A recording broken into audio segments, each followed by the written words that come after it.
Tacloban National Agricultural School, TNAS in short. Yun yung food hub nila. Sirado pa kasi napaka-early ngayon, magna 9 o'clock na. 9 o'clock na pala.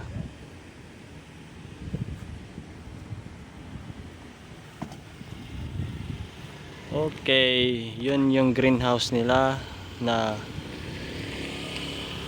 nursery. Yan, dyan nakalagay yung mga seedlings nila. At yun yung hydroponics.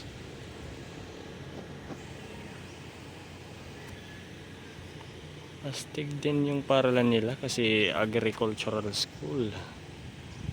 Pwede dyan yung mga nagbabalak mag-aral ng agriculture. Or hindi man kasi high school naman to. Maganda yung environment kasi puro puno at halaman.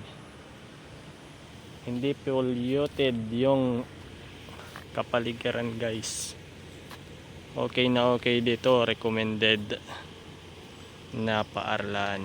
Yun lang. Salamat.